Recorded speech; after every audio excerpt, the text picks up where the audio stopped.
Good evening to everyone. Today, this video is going to be about Medicaid, dealing with Medicaid as a Lyft driver, Medicaid riders.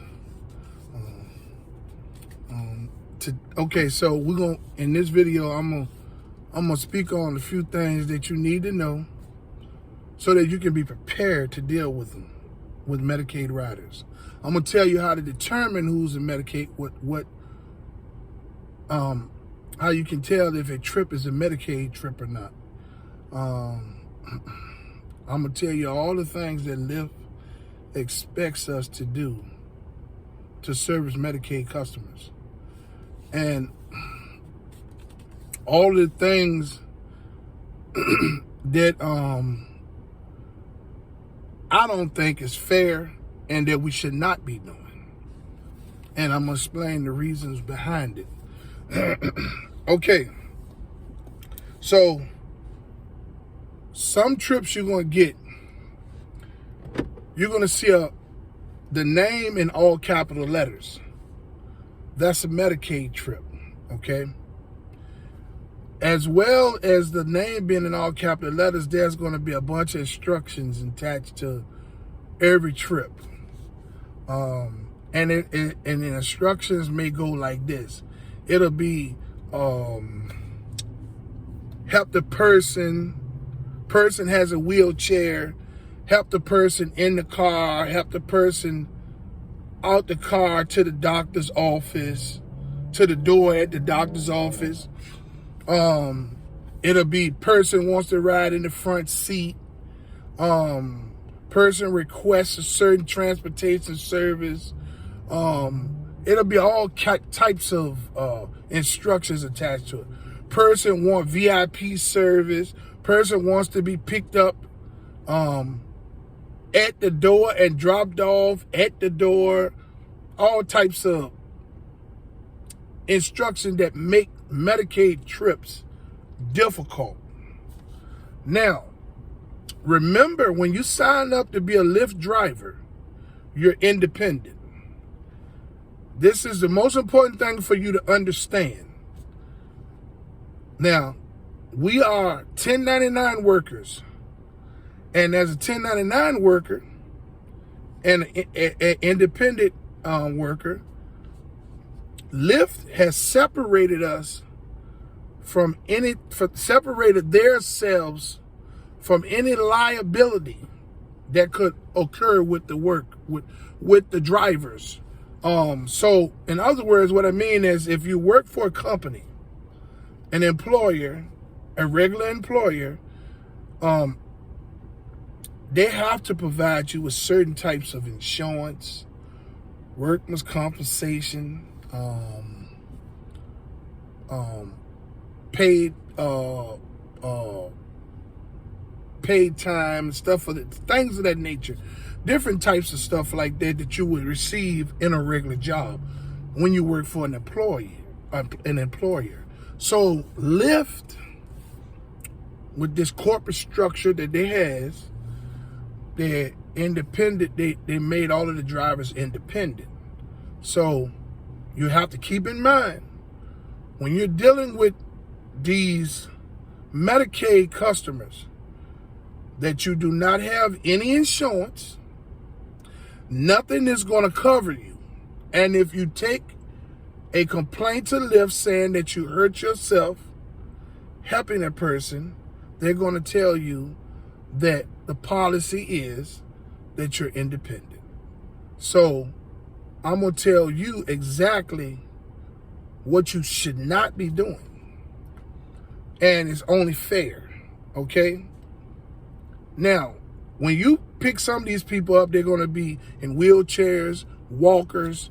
Okay, you put the wheelchairs and the walkers, and you help them with the wheel. You take the wheelchair from them, put the wheelchair and the walker in the trunk of the car. Lyft requires you to do that for disabled riders. Okay, now it's not your job to alter nobody's wheelchair or walker to fit in your trunk. If it does not fit in your trunk, then there's no way that they can ride. Okay? Now, I don't know no one that's going to put a wheelchair inside of their car. Okay? If you have a pretty decent car, I don't know anybody that's going to set a wheelchair in their car, which I doubt it's going to fit. If it doesn't fit in the trunk, it's not going to fit in the back seat. Okay? You are not required to let people ride in your front seat. If you don't want people riding in your front seat, people don't have to ride in your front seat. That's your choice as the driver. Okay. If you have to alter a scooter, a wheelchair or something, then I suggest you don't alter it. Okay? Tell them that the scooter or the wheelchair, the walker or the wheelchair doesn't fit in the car. And they're going to have to call a van or SUV or something if you don't have that type of vehicle. Now, if you have that type of vehicle, I'm pretty sure the wheelchair or the walker will work. Now, this is some of the stuff that you're going to be faced with. When you pick these Medicaid riders up, now, you're going to deal with people going to the doctors, okay? Kids with their parents. You're going to deal with people. You're going to take people to the methadone clinic in the morning, pick them up from the methadone clinic. You're going to deal with older people going to and from the doctor. Everybody is going to have majority of them are going to have issues with Medicaid. And they're going to point their issues with Medicaid towards you as the driver. Now, we're not a transportation service like the vans that you see picking up 3 and 4 of them and taking them to the doctor. We just Lyft. Okay. However, Lyft partnered with Medicaid. I'm assuming it was done without any feedback from any of the drivers. They just, whenever they did the contract with them, they got it just to keep an influx of rides coming their way, okay, to make their platform more profitable. They didn't give any of the drivers an opportunity, nor do when you sign up, they don't give you any opportunity to say that you don't want to deal with that, because we're not care assistants. We are drivers. That's all we get paid for. We get very little money to be drivers. So some of the instructions that's attached to those Medicaid trips will have you helping people out of the car, walking them to the door at the doctor's office. We don't get paid for that. Medicaid's supposed to send these people a care assistant. Now, this is why I said that. If you just happen to help someone get in the car or going to the doctor, and they put all their weight on you, the same weight that they use to put on a scooter or in the wheelchair, right? And you pull a muscle in your shoulder blade or your side, or you hurt your arm, remember, we're independent. There's nothing that's going to cover you, and you're just going to be out of work. Lyft is not going to offer you anything because it's policy, okay? So you have to make better judgment at the things that you will do and won't do. Like I said, folding up a wheelchair and a scooter, putting it in the trunk, that you have to do because that's for disabled riders. This helping people to the doctor door and helping them in the car and grabbing bags and all that stuff, you don't supposed to do that stuff. That is not something that you're supposed to do, okay? If these people need care assistance, Medicaid need to attach a care assistant with them during the trip, okay? We're not covered by anything. And Lyft expects the drivers to do these things. You know what I'm saying? Now, Medicaid, dealing with Medicaid riders that go to the methadone clinic, whole another different ball game. Some of them are going to be okay, but a lot of them are going to be a pain in the ass. They want you to stop over here at this store. They want you to do that. They got advice, all kinds of advice on how you should drive the trip to where they going. They sleep in the back seat, leaning forward. Some of the girls have children with no car seats. Now remember, you don't supposed to allow a woman in your car with a child that does not have a car seat. Because if you get pulled over, she's not going to get the ticket. You're going to get the ticket because you allowed them to get in your car and the child doesn't have a car seat. They'll tell you in a minute, I'll strap her down in the seat belt. Don't do it. I'm just telling you. It's dealing with Medicaid while being a Lyft driver, dealing with Medicaid customers while being a Lyft driver is something to deal with. You know, as I stated, we don't get paid as care assistants. We don't get no fees, none of that. You understand what I'm saying? We don't have any insurance because we're independent. We have personal insurance for ourselves, but I'm talking about to cover us while we're driving. You know what I'm saying? Things that you receive from an employer. You know what I'm saying? We don't have any of that because we're independent. So you're supposed to exercise caution at the things that you're willing to do and willing not to do. If you cannot pick up a walker or a wheelchair and put it in the trunk of your car, what do they expect you to do? You can't pick it up. You can't pick it up. Some people are small in stature. Some people are weak. Okay? This helping people to the door and helping them take their groceries in the house and all that, man, that's not your job. We are drivers. You know what I'm saying? I don't care what nobody else may say in their videos. I'm telling you, we're not care assistants. Putting a walker and a wheelchair in the trunk of the car, you're supposed to do that. Helping somebody in your car and to the doctor's office, no, we don't supposed to do that. Toting people, helping people take their groceries in the house, we don't supposed to do that. Helping people tote their luggage, we don't supposed to do that. If you pull a muscle in your back or your shoulder, who's going to help you? So this is what I mean when I say be careful and cautious at the things that you do, because your health depends on the money that you make on a daily basis. If this is something that you're doing for a general purpose to take care of things that you need to take care of.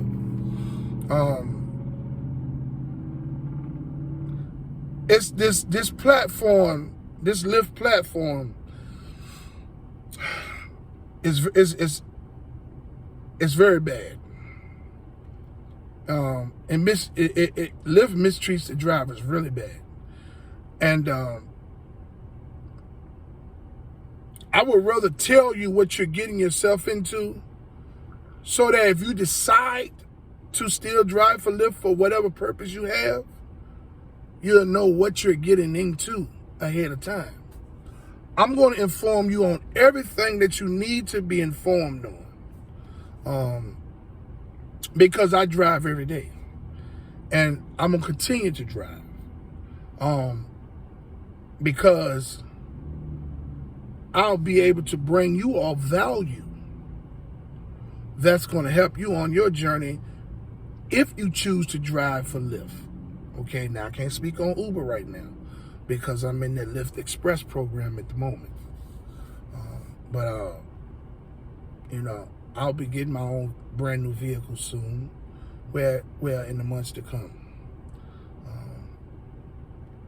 You know, I want to commend all of the guys that have YouTube channels when they're talking about Lyft and Uber and stuff like that. The ones that have success, those that don't have success. I want to commend everybody because, hey man, hey man, look, any way that you can create streams of income to better your situation, do it. You know what I'm saying? I'm all for that. You know what I'm saying? I'm all for people uplifting each other. You know what I'm saying? I'm not into misleading stuff, clickbait titles, and things of that nature. You know what I'm saying? If I can't be 100% real with you, if you can't get value from my videos, then don't look at them. I don't have no time to waste, so me putting these videos out there that I'm going to continue to put out there is because I want to help people with things I didn't know. Because I got blinded by all the how much money you can make a week. I got blinded by don't listen to nobody talking negative. Don't look, they probably didn't put the effort in, all that stuff. So I got blinded by all that stuff. And all I wanted to do was see the videos where they're talking about all this money that they're making. And I'm like, man, if they can do that, I can do that. Not knowing of the major factors that play a role in everybody's results. And that's in one of my first videos. And you could just revert back to that and see what I was speaking on when I talked about the main factors that play a part in everybody's results as a Lyft driver. You know what I'm saying? Medicaid recipients, not all of them are bad. Okay, so when you hear methadone customers, you instantly think, oh, the worst people in the world. No, they're human. Some of them have a lot of stuff with them, but you just have to command the respect of your car, because you can cancel the trip at any time, whether you're in a street 3-ride streak bonus or not.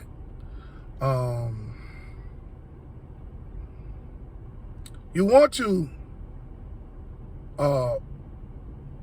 you want to be courteous to everyone. You know, greet them and be courteous to everyone. Everybody's not going to always have a great attitude. A lot of the Medicaid riders are sick people, older people. They're set in their ways. They're